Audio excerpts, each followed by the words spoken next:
So we're going to do a quick comparison between Android phone running Google Now, a Google Home running Google Assistant, and an Amazon Alexa.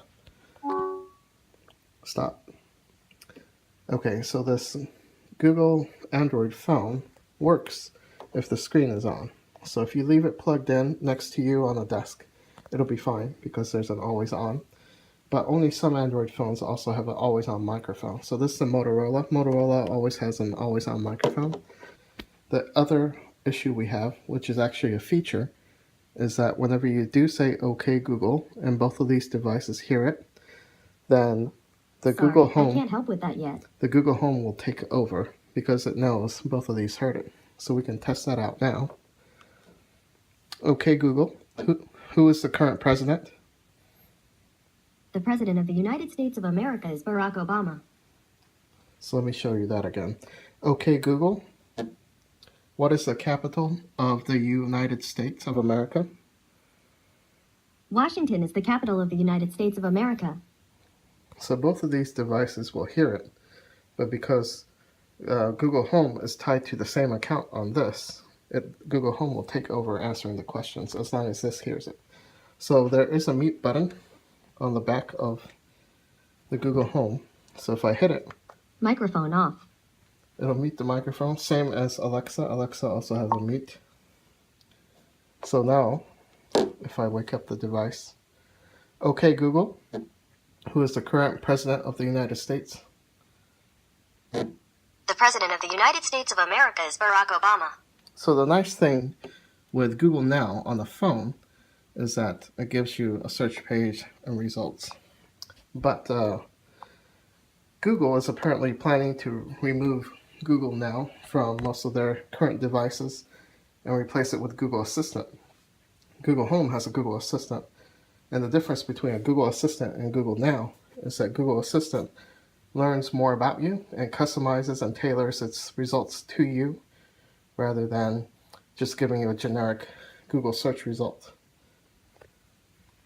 However, we do have an issue here where Google Home doesn't do some of the features that Google Now already has implemented. So if I say, OK Google, add an event to my calendar. Sorry, I can't add events to your calendar yet. Google Home with Google Assistant just fails. But microphone off. If I talk to Google Now, which is their older service, OK Google, add an event to my calendar. When is the event? Tomorrow.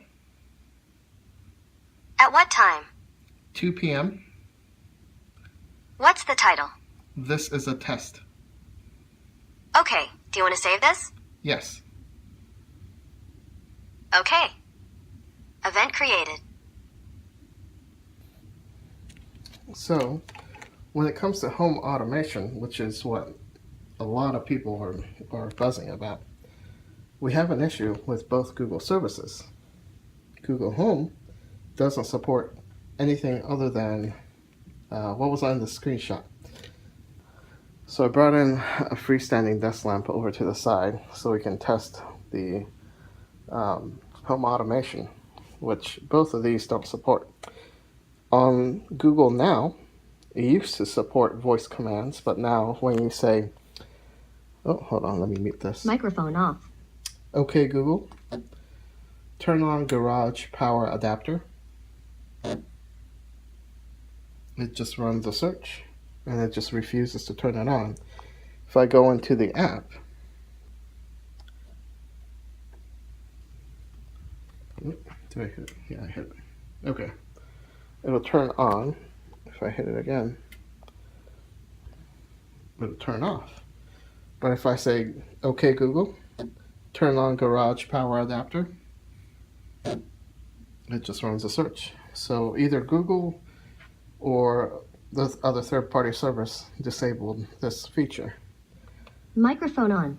So if we go with Google Home using Google Assistant, OK Google, turn on garage power adapter. Sorry, I don't know how to help with that. It can't do it either. But if I go to Alexa, Alexa, turn on garage power adapter. Okay.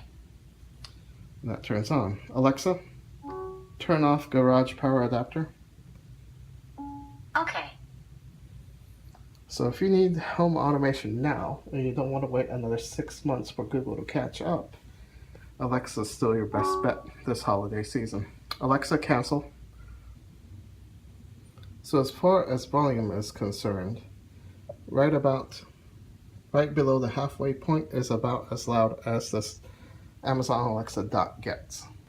And it's nice audio. This Alexa, the audio cracks even at a low volume. So the speaker is fine if you want to use it for alarm next to your bed. But if you want to fill a room with music, it won't do. It'll have to be right next to you, next to your bed or on your desk. Then it'll be fine. With the Google Home, if you have a moderately sized bedroom, it'll fill the whole bedroom with music. You can use it in the kitchen. It'll be fine. The Google Home is great for music. It just doesn't have as much support as Alexa. So when it comes down to it, if you already have an Android device, it already has OK Google built into it. The microphone may not be as good, but your phone can do a lot more than this device over here can do. Let's run through some other examples here. OK Google, tell me a fun fact. Will do. According to Wikipedia, the Bengal tiger is the national animal of India and Bangladesh.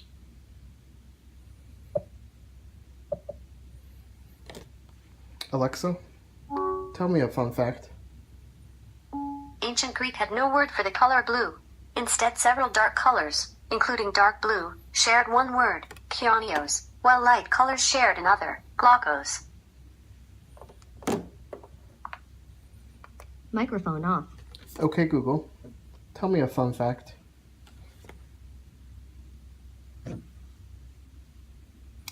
So with your phone, when you ask it to tell you a fun fact, it'll just pull up a Google search. So Google Assistant will give you voice-driven results. OK Google, what sound does a cow make?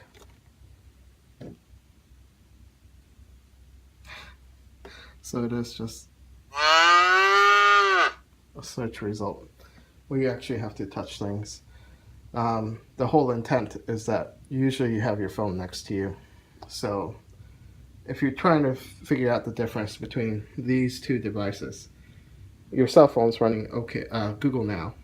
Eventually it'll update to Google Assistant, but some of the search results will be through a web browser, while your Google Assistant here will try to do everything through voice. Even return search results through voice, and it customizes. It starts learning about you, so it keeps records of what you ask, what's on your calendar, what's in your email, and just tailors everything to you. So let's ask Alexa, what sound does a cow make? Alexa, what sound does a cow make? I think what you're looking for is a good old-fashioned moo. Add highlighters to my shopping cart. Sure, highlighters is now in your cart. Alexa, add Post-it notes to my shopping list. Post-it notes added to your shopping list. OK Google, add highlighters to my shopping cart. Sorry, I'm not sure how to help with that. OK Google, add Post-it notes to my shopping list. Okay, I've added post-it notes to your shopping list. Microphone off. OK Google, add Post-it notes to my shopping list. To keep going, you'll need to download the latest version of the Keep app.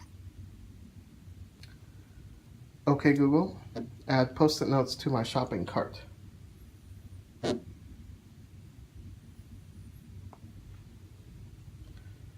So both of these devices can do, well, all three of these devices can do shopping lists.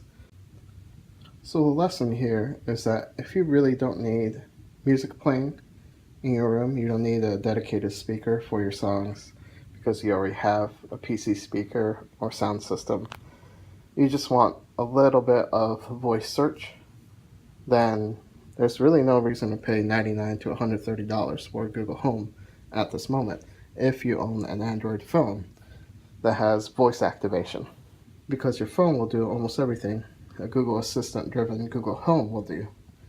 But if you want to play music and you like the convenience of having everything read back to you via voice, unlike the phone where some of your search results will be in a web browser, you want everything read back, you can go for Google Home. But if you need something cheaper, or if you need home automation, then Amazon Alexa is still your go-to for 2016, because Amazon Alexa is $50 retail, $40 during Black Friday. As of now, home automation, go with Amazon Alexa Dot. If you are part of the Google ecosystem and you want everything done via voice, you just don't want to mess with looking at your phone. When you come in your house, you just want to put your phone down and just not have to worry about it. This is okay. It just doesn't have home automation. It doesn't add things to your calendar. There are a few features that are missing that Google Now on an Android phone can do. So if you want the most power, Android phone is still the way to go, other than home automation via voice.